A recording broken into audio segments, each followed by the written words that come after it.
अब हम बात कर रहे हैं कैश मैपिंग।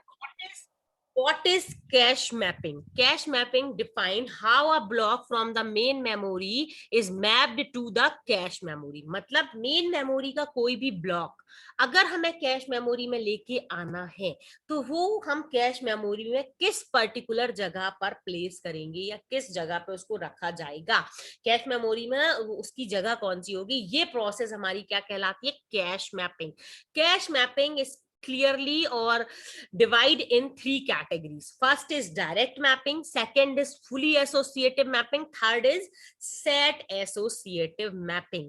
ठीक है, ये तीन स्कीम्स होती है हमारे कैश मैपिंग की। तो फर्स्ट इज डायरेक्ट मैपिंग। तो डायरेक्ट मैपिंग में हमारा जो कॉन्सेप्ट है वो ये रहेगा कि हमारे जो कैश में आ रहा है ब्लॉक कहाँ से, मेन मेमोरी में, उसकी एक पर्टिकुलर प्लेस होगी। जैसे कि आपके घर में कोई मेहमान आता है तो उसका एक प्रॉपर गेस्ट रूम होता है कि अगर गेस्ट आया है तो वो उस गेस्ट रूम में जाके ही रहेगा, वो ड्राइंग रूम में नहीं सोएगा या ड्राइंग रूम में नहीं रहेगा, उसका वो गेस्ट रूम में ही अपना पूरा सामान रखेगा, वहीं पे सोएगा, वहीं अपना टाइम स्पेंड करेगा। तो वैसे ही अगर हम बात करें डायरेक्ट मैपिंग में, तो कोई अगर हमारा ब्लॉक मेन मेमोरी से आ रहा है तो वो हमारा कैश ब्लॉक में और कैश मेमोरी में एक पर्टिकुलर जगह पे जाएगा। अब वो पर्टिकुलर ब्लॉक कौन सा होगा जहां पर हम उसको रखेंगे, इसके लिए हम एक फॉर्मूले का यूज करते हैं। तो पहले तो हम एक बेसिक ब्लॉक डायग्राम देख लेते हैं किसका, डायरेक्ट मैपिंग का, कि अगर मैं बोल रही हूं ये मेरा सेकेंडरी स्टोरेज है,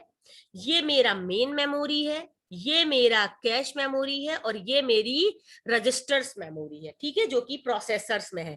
तो अगर हम बात कर रहे हैं सेकेंडरी स्टोरेज से कोई डेटा मेन मेमोरी में आ रहा है, तो जो कि आपने ओएस में पढ़ा होगा, तो ओएस में हमने आपको बताया होगा वर्चुअल मेमोरी और वर्चुअल मैपिंग के बारे में, ठीक। तो यहाँ पे अगर कोई डेटा यहाँ से यहाँ आ रहा है तो वो जो हमारी मैपिंग कहलाती है, सेकेंडरी स्टोरेज से मेन मेमोरी में डेटा आ रहा है, लाने का कॉन्सेप्ट सेम है, मेथड सेम है, पर वो कहलाएगा virtual mapping, virtual memory mapping. और वैसे ही अगर कोई डेटा मेन मेमोरी से कैश मेमोरी में आ रहा है तो वो हमारा कहलाता है cash mapping. Clear? Secondary storage से अगर मेन मेमोरी में आ रहा है तो it is called virtual memory mapping, and it is move from main memory to cache memory, so it is called cache mapping. Okay, and in main memory से जो हमारा cache memory में data जा रहा है ये ब्लॉक्स के form में जाएगा, ये आप याद रखिए। तो ये वाला जो ब्लॉक आ रहा है ये यहाँ पे मेन कैश मेमोरी में कहाँ आएगा, ये हमें देखना है किसमें, डायरेक्ट मैपिंग में। ये तो हो गया बेसिक हमारा block diagram of cash mapping. अब हम बात कर रहे हैं अपनी डायरेक्ट मैपिंग की।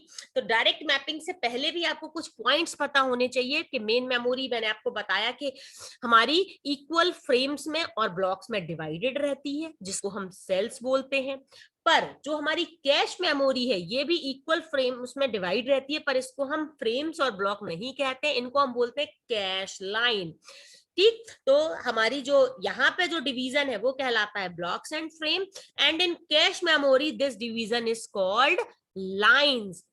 During cache mapping, block of main memory is simply copied to the cache and the block is not actually brought from the main memory. ये point बहुत ही इंपॉर्टेंट है कि अगर आप कैश मैपिंग परफॉर्म कर रहे हैं तो मेन मेमोरी से डेटा कहाँ पे, कैश मेमोरी में कॉपी होगा। ऐसा नहीं है कि जो आपका एक्चुअल डेटा है वो मेन मेमोरी से यहाँ पे आ जाएगा, नहीं, नहीं तो फिर मेन मेमोरी के पास ही उस डेटा की कॉपी नहीं बचेगी, आपको सेकंड टाइम चाहिए तब आप क्या करोगे, फिर यहाँ से आपको वापस भेजना पड़ेगा। तो नहीं, मेन मेमोरी में जो डेटा है कैश मेमोरी को अगर वो चाहिए तो वो कैश मेमोरी में कॉपी हो जाता है। क्लियर? तो ये पॉइंट्स है जो आपको पता होने चाहिए कि कैश के इक्वल डिवीजन को हम लाइंस बोलते हैं और हमारा डेटा मेन मेमोरी से कैश मेमोरी में कॉपी होता है, एक्चुअली ब्रॉट नहीं होता है। और फर्स्ट स्कीम जो हमारे मेमोरी मैपिंग की है या कैश मेमोरी मैपिंग की है वो कहलाती है डायरेक्ट मैपिंग। ये सबसे हमारी सिंपलेस्ट टेक्निक है क्योंकि डायरेक्टली उसकी जगह उसको पता है, वो उस जगह पे आके अपना प्लेस ले लेगा। मैं मेन मेमोरी से जो ब्लॉक आया उसको मालूम है कि मुझे इस ब्लॉक में कैश लाइन के इस वाली लाइन में जाना है, तो वो वहां पे आके सेव हो जाएगा, ठीक। तो इसलिए ये बहुत ही सिंपलेस्ट स्कीम है।